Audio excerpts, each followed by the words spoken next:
Assalamualaikum warahmatullahi wabarakatuh dan salam sejahtera semua. Bertemu dengan saya lagi di channel Firdaus Ishak. Saya ucapkan selamat datang kepada mereka yang baru saja menyinggah ke channel ni. Alhamdulillah, hari ini saya diberi sedikit rezeki dari sudut masa dan peluang untuk saya kongsikan kepada anda tentang timing bell. So kalau korang nak tahu pencerahan tentang timing bell, korang kena stay tune sampai ke penghujung video. Kepada mereka yang belum subscribe lagi, saya harap korang dapat tekan button subscribe dan juga button lonceng untuk aktifkan notification. Dan kepada mereka yang telah subscribe, saya ucapkan ribuan terima kasih. Tanpa berlengah lagi, jom kita layan intro ni dulu dan kita akan teruskan dengan pencerahan kita. Jom.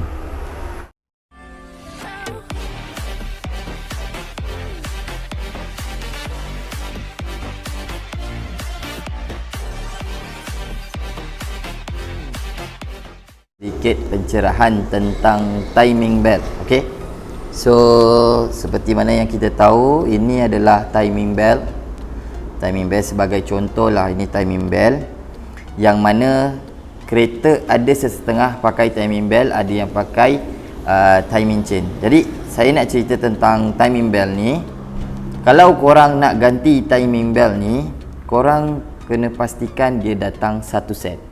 Jangan korang beli belt sahaja. Sebab kalau dekat supplier, dia memang ada jual belt sahaja. Jadi kalau korang pergi sana, korang rasa korang nak jimat kos, korang cakap saya nak beli timing belt sahaja, so dia akan bagi benda alani je. Memang ada jual belt sahaja. Tapi untuk pengetahuan korang, lebih baik korang beli satu set. Okay, ni timing belt. Dia akan datang sekali dengan oil seal. Oil seal ni juga bergantung, ada yang 2, ada yang 3 dan sebagainya lah. Jadi kalau beli satu set, dia akan datang terus. Kalau ada 3, kalau dia ada 2, dia akan datang 2. Okay. Kalau yang macam ni, sebagai contoh ni, ini kereta Wira. So dia satu bahagian atas, satu bahagian bawah. Satu untuk bahagian cam, satu untuk crankshaft punya yang bawah. Okay. Dia datang satu set, timing bell, oil seal dan juga bearing. Ni bearing tensional yang mana kita akan adjust timing bell supaya dia jadi tegang. Inilah bearing dia. So kalau korang beli belt sahaja, dia tak akan datang oil seal dengan bearing. Okay. So kalau katakanlah korang beli belt sahaja, korang tak ganti oil seal, korang tak ganti bearing, apa yang boleh terjadi adalah oil seal. Kita cerita dulu oil seal. Oil seal dia boleh berlaku leaking. Maksudnya minyak enjin keluar dekat bahagian oil seal sini. Dia akan menitikkan minyak enjin lah, minyak hitam tu.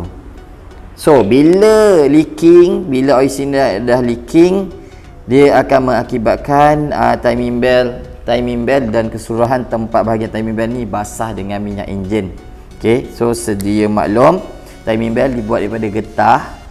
Bila dia basah dengan minyak, dia punya tempoh hayat dia akan jadi pendek.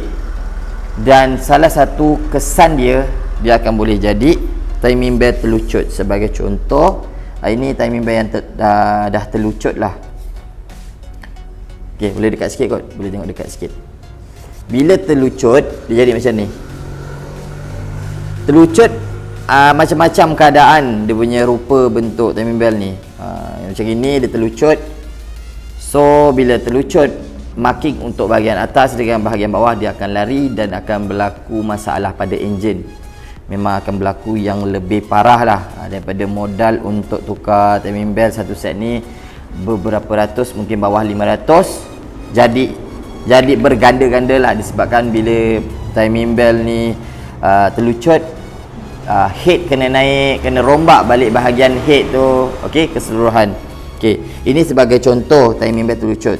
Sebagai contoh lain lagi, gigi ni boleh tertanggal dan timing bell ni boleh putus disebabkan leaking, minyak yang leaking kat sini memang basah lah. Okey, alright. So ini bahagian oil seal. Bila kita cerita bahagian oil seal, untuk bahagian bearing, kalau korang tak ganti bearing ni standard lah. Apa-apa bearing pun kalau dia rosak, dia akan berdengung.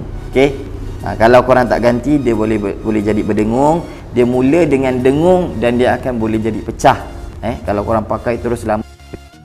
Jadi Kalau korang ganti timing belt saja, korang tak ganti oil seal, korang tak ganti bearing, kat situ korang rugi besar. Sebab apa?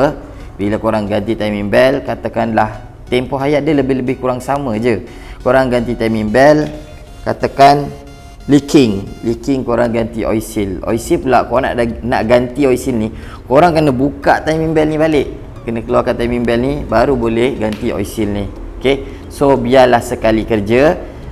Sebab kalau korang ganti satu-satu, upahnya jadi 2 kali ganda. Katakanlah kali pertama korang gantikan timing belt, kali kedua korang dah gantikan oil seal, upah je dah jadi katakanlah 300 lebih ke, macam tu lah katakanlah.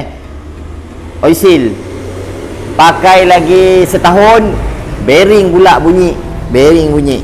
Kalau bearing dah bunyi, bearing ni kalau biasanya kalau dia berbunyi, bila kita tekan minyak dia berdengung, makin lama makin kuat dengung dia. Sebab bila kita tekan minyak, dia pusingan dia jadi makin lama makin laju. Cuma korang kena confirmkan betul-betul sama ada bearing ini ataupun bearing benda lain. Itu komen punya kerja lah. Tapi ceritanya kalau korang tak ganti ni, dia boleh jadi berdengung, boleh jadi masalah bearing berbunyi itulah.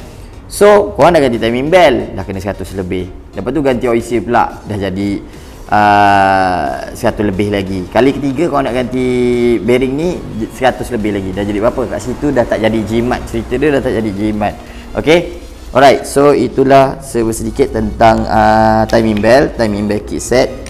Alright, sikit lagi saya nak bagi tahu, selain daripada korang ganti timing belt kit set ni, kalau korang ada modal yang lebih, saya cadangkan korang ganti beberapa barang lagi. Okay, sebagai contoh, ini memang dah satu set lah ni. Sebab yang ini saya baru tukar timing belt Wira. So yang ini belting untuk Wira punya, dia ada 3. Tak semua kereta ada 3. Ada yang 2 dan ada juga 1. Okay, sebagai contoh, kalau belting yang pakai 1 kereta Campro, yang pakai 2 kereta kancil, ini Wira. Yang pakai 2 kancil Iswara pakai 2. Kalau yang 3 ni dia jadi pakai power steering. Okay, so macam ni. Ini belting power steering, ini belting aircon, dan last kali ini belting alternator. Korang ganti satu set, jangan dipisahkan. Sebab tempoh hayat dia sama ada timing belt ataupun belting, tempoh hayat dia sama. So selepas korang gantikan timing belt ni dengan belting ni, next time kalau korang nak ganti lagi timing belt, pastikan korang modalkan sekali dengan belting ni, sebab tempoh dia sama. Okay, alright. So upah dia macam mana pula?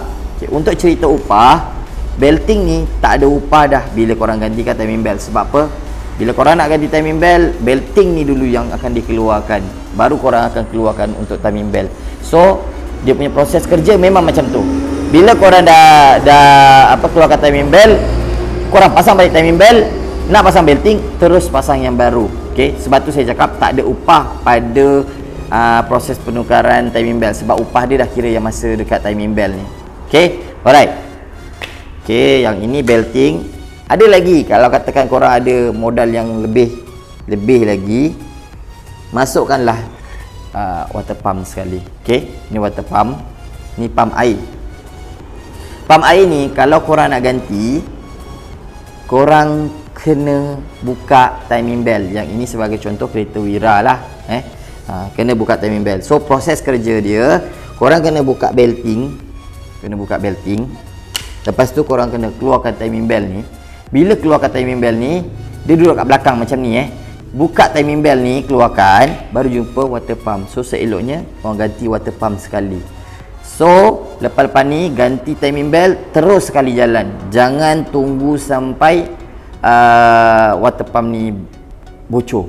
Okay, sebab dia tak ada kadang-kadang dia bocor disebabkan gasket ni. Kalau bukan disebabkan gasket ni pun, nanti kalau korang pakai terlalu lama, dia akan bocor dekat bahagian ni, lubang dekat sikit. Ni tempat lubang ni yang biasanya dia akan keluar air leaking dekat sini. Okay, so jangan tunggu sampai keluar air. Okay, seeloknya kita jaga dia punya maintenance, tempoh hayat dia sama. tak rugi pun kita tambah sikit lagi untuk water pump sekali. Okey, so saya cadangkan 1, 2, 3 barang ni seeloknya biarlah serentak sama kalau korang ada modal. Tapi kalau katakanlah modal korang tak kasar, korang dapat seeloknya pun, timing belt dengan water pump pun okey lah dah. Okey, next time kena upah sikit lah untuk belting pula. Sebab yang belting ni paling luar, so ini kita letak cerita kat bahagian luar, tak apa lagi. Water pump dengan timing belt ni seeloknya sekali, cari modal lebih sikit, ganti sekali. Yang paling teruk kalau kata korang ganti belt saja. Kalau ganti belt saja, oh masalah nanti, masalah bahagian leaking, bahagian bearing. Okey, so harap video ni bermanfaat. Alhamdulillah, selesai sudah pencerahan tentang timing belt. So secara ringkasnya, timing belt ni kalau korang nak beli, pastikan korang beli satu set, yang mana dia ada belt, dia ada tensional bearing dengan oil seal. Oil seal tu bergantung, ada yang 2, ada yang 3, tengoklah pada pada bahagian enjin tu. Okey, so selain tu juga kalau korang ada modal yang lebih, korang buat sekali water pump dan juga belting luar. Belting tu ada yang pakai 2, ada yang pakai 3, ada juga yang pakai 1. Tengok pada enjin tu lah. Okey, so kepada mereka yang belum subscribe lagi, saya harap korang dapat tekan button subscribe dan juga button lonceng untuk aktifkan notification. Dan kepada mereka yang telah subscribe, saya ucapkan ribuan terima kasih. Jangan lupa untuk like dan juga komen di ruang bawah untuk penambahbaikan video akan datang. Share kepada rakan-rakan korang jika korang rasa video ini bermanfaat. Tak rugi pun kita kongsi ilmu sama-sama. Yang baik datangnya daripada Allah Ta'ala, yang buruk datangnya daripada diri saya sendiri. Saya mohon maaf jika ada salah dan silap untuk video kali ini. Bertemu dengan saya lagi untuk next video. Assalamualaikum.